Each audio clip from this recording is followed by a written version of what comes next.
from the year 1985 in the Baltimore Sun. Hickory youth bowls him over on Pro Tour.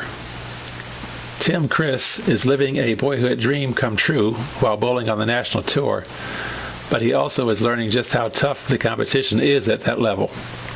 Chris, an 18-year-old from Hickory, qualified to bowl in the Regional Professional Bowlers Association tournaments last year. By the end of the regional season 5 months ago, he had won money in 8 of 13 tournaments. By doing so, he raked in $1,200 and qualified to be a national touring pro on the summer tour. He drove to Denver 3 weeks ago to join the tour. Chris made the first cut at the initial stop, the Denver Open, but his best performance so far came at last week's Kessler Open in Dublin, California. There, he averaged .209 to finish 70th among the 160 bowlers who qualified. A lot of people put down bowling and say anyone can be a pro bowler and win money, Chris said Wednesday by phone from Santa Barbara, California. The competition is tough. Even the regional tour doesn't compare to the nationals. Chris rolled his third perfect game 3 months ago at Aberdeen's Harford Lanes. He bowled in 2 leagues this spring before heading west, averaging 196 in a Towson League and 219 in a league in Bel Air. But he says bowling on tour presents a different set of challenges than bowling in your hometown. One of these challenges is adjusting to the lifestyle. The thing that's really noticeable about the national tour is the importance of getting your feet on the ground.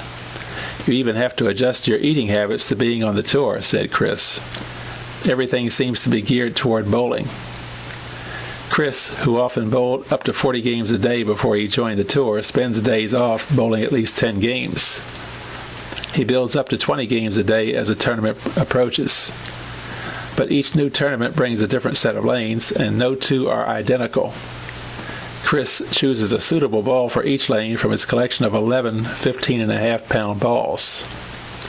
And then there's the financial challenge, coming up with the money to be a full-time bowler when you haven't gotten to the point where the big paychecks are rolling in.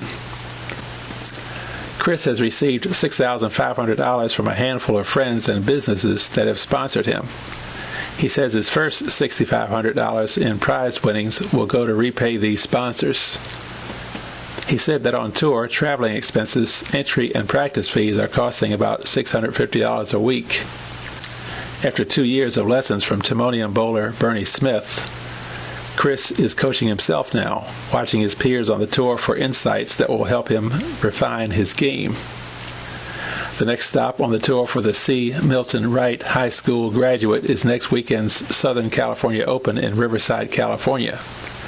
Stops in Arizona, Texas, Illinois, Canada, and Buffalo will round out the summer tour for Chris by September.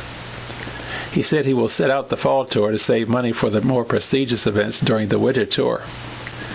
The winter tour is where the real big money is, he said.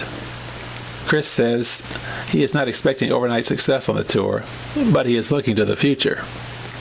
My goal would be to be able to succeed and make a decent living. A decent living, considering all the expenses, would be $100,000. That's an ambitious goal. The Professional Bowlers Association of America reported that in 1984, only 8 professional bowlers won $100,000 or more. The top winner for the year was Mark Roth, who won $158,712 in prize money.